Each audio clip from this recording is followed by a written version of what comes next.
Шахада Саралиева – умница, отличница и староста класса. Девочка любит русскую литературу и является активным читателем местной библиотеки. Также она посещает практически все кружки, которые функционируют в местном ДК. Новость о том, что библиотека скоро заработает в новом формате, девочку очень обрадовала. Большое помещение, огромное.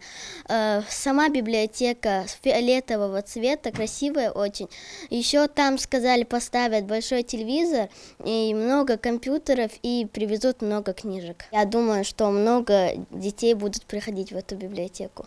Ремонт на объекте завершен. Здесь налажена работа новой осветительной системы. Установлены двери и окна. Обновлено напольное покрытие и многое другое. Открытие модельной библиотеки стало возможным благодаря нацпроекту «Культура». На модернизацию библиотеки Варшты было выделено 8 миллионов рублей. В 2023 году мы подали заявку на участие в конкурсе «Национальные проекты России». Заявка была одобрена. Мы выиграли конкурс. Нам выделили субсидию. Отремонтировали 2 помещения, закупили книги, литературу закупили. В ближайшее время ожидается поставка дизайнерской мебели и современного оборудования.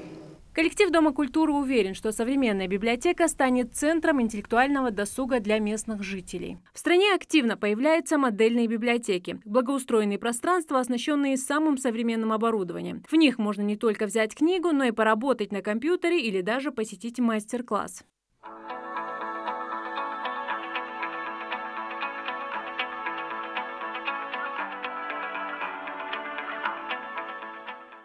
В модельных библиотеках есть современные компьютеры, проекторы, очки виртуальной реальности. Чаще всего такие учреждения появляются на месте уже существующих, после капитального ремонта. Напомним, что на территории Ингушетии уже действуют 3 модельных библиотеки, реконструированных в рамках нацпроекта «Культура». Расположены они в Назране, Мужичи и Зязиков-Юрте. Зарема Ивлоева, Алисхан Горовожев, Магаз 24.